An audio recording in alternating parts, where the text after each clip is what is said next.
Alright, hello everyone, and now welcome to game number 2 in the series. And so far, Porno Sonic and Acid Psycho really playing a strong game here.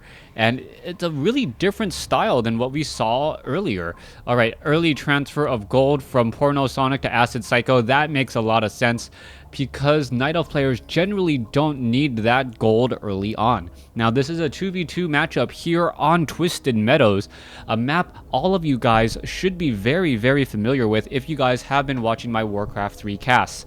Now, if you guys like what you see, please make sure to leave a comment and like the video. If you don't, well, there's no way I can stop you from leaving me a comment and not liking the video, so all I gotta do is say, yeah, look for more WarCraft 3 casts. Maybe I have a better one out there somewhere that's more up your alley.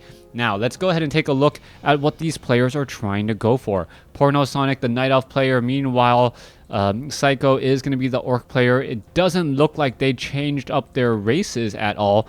I would have been very surprised if they did. And what we're going to most likely see is the Archmage trying to creep out this northern location here. Interestingly, though, we can see that Porno Sonic is actually going for a Priestess of the Moon.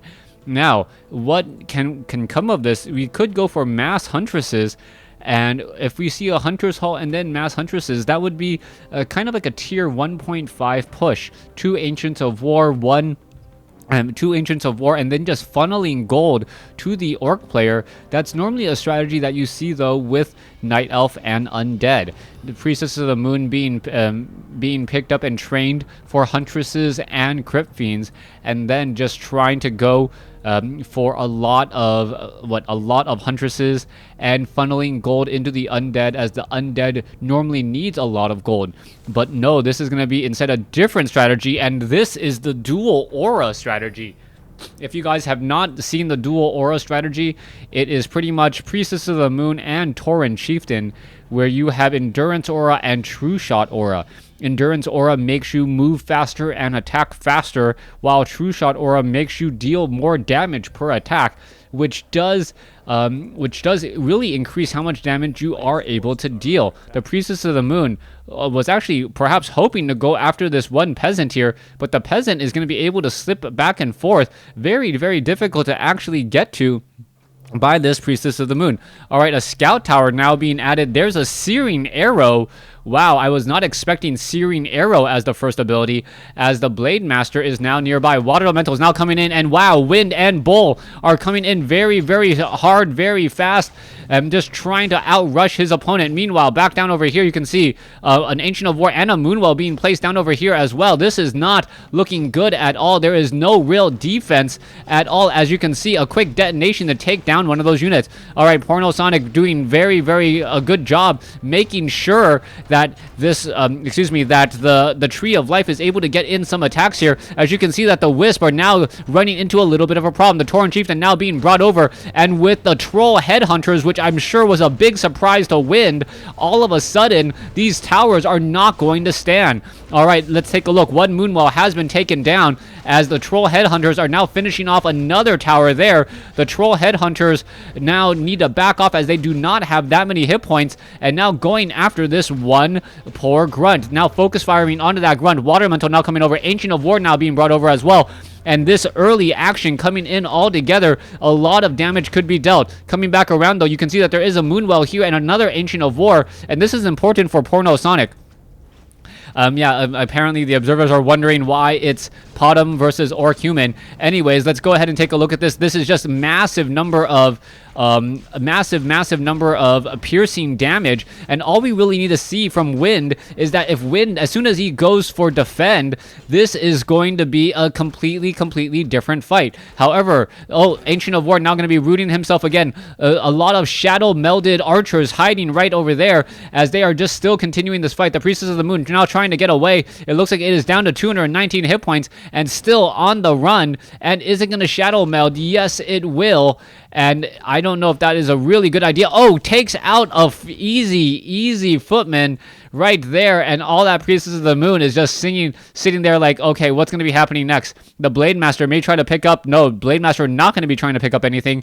Meanwhile, the Headhunters are now back over here, and what is going to happen? The Priestess of the Moon able to pull back just in time. Off to the north, you can see a little bit of healing and regrouping, and this is the problem of trying to do a tower rush when you are tower rushing all the way across the map. If the Night Elf and the Orc player were perhaps swapped, that would have been a completely different issue, since Night Elf generally has some of the worst early game base defense. Yes, they have some of the worst early game base defense. No Orc burrows, no militia. That's one of the reasons why Night Elf players are generally weak in the early portion of the games, and why you want to rush a Night Elf player if you're playing a 2v2 or multiplayer game like this. So far, the Blade Masters suffering a little bit more damage than he would like. He is now looking to back off here.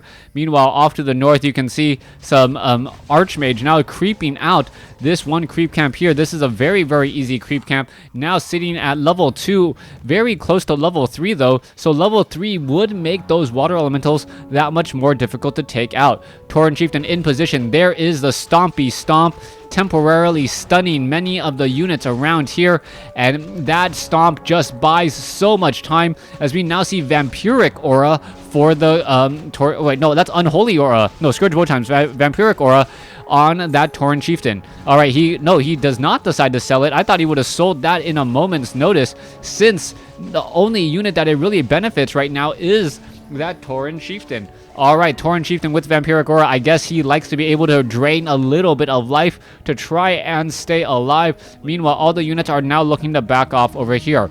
Footman, Archmage now looking to clear out the Null Warden off on the side.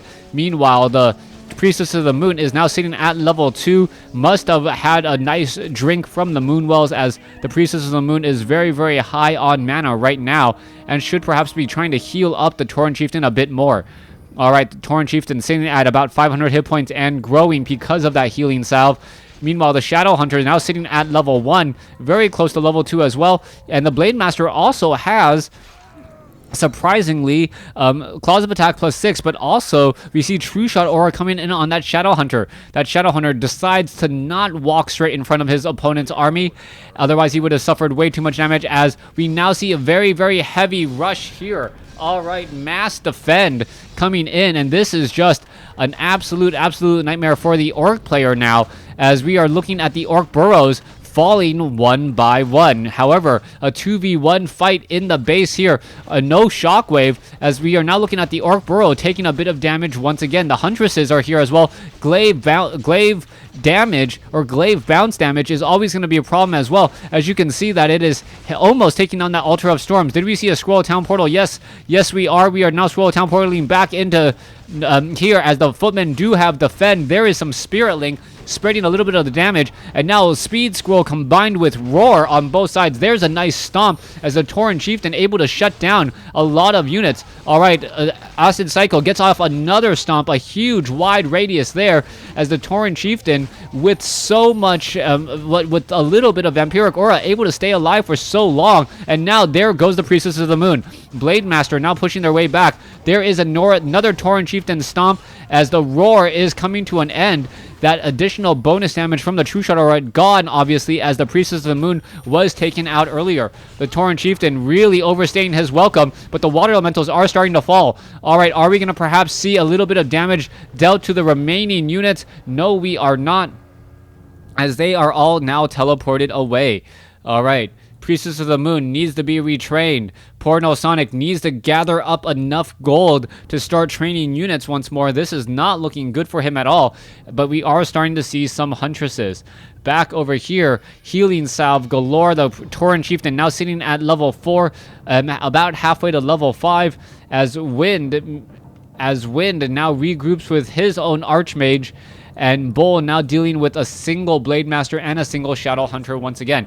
All right, here we go. We are going to be going into a little bit of a creeping zone here. Acid Cycle wanting to finish up this creep camp. Ring of Protection +3, a very high amount of armor on a Tauren Chieftain now, making it that much more difficult for him to fall. Let's come back around over here. The Barracks now taking a lot of damage. Yes, the Barracks taking a lot of damage here. We can also see that the Blood Mage has come in as well. And I'm not quite sure, did we siphon mana, or what exactly is going on here, as we are still just seeing that the Blood Mage is constantly attacking. So far, we have not seen any serious defense. Acid Psycho is not really doing much to try to hold on to his base, and this could be the death of him. Meanwhile, the rest of the units are now finally coming together. The Troll Berserkers have arrived, and there are some Troll Berserkers now. All right, one grunt looks like it could have been taken out. All right, a huge siphon mana away from that Tauren Chieftain. The Tauren Chieftain will quickly wants to break that down. And are we going to see another? No, we are not going to see another stomp, as there is the ensnare. Speed Scroll now being used as the Tauren Chieftain now tries to back away. The Tauren Chieftain has nothing to really do except for try to run up inside. There is the stomp, only hitting a handful of units before the siphon mana goes down, and we now see a hex onto the Tauren Chieftain. Tauren Chieftain now very low on hit points, now trying to get away and taking a load of damage. The Tauren Chieftain, will it be able to get away? There is a Moonwell just in time, and it easily takes down the pursuing Raider as the units are still trying to give chase. All right, the Priestess of the Moon trying to back off down to 140 hit points, and the more units should be falling. Not exactly sure what is happening here, as all of a sudden Sonic and Acid Psycho is having a little bit of trouble. Is he going to lose a level 5 Tauren Chieftain? That would be huge. Yes, he does. And as the level 5 Tauren Chieftain falls, so do much of the hopes. All right, that was game number 2, and it looks as though Acid Psycho, well, actually, I don't know. Not enough game from the server. I wasn't quite sure what caught there. It looks like Bowl and Wind actually won that game. Thanks for watching. Thanks for listening. Hope you guys enjoyed game 2. Please stay tuned for game 3.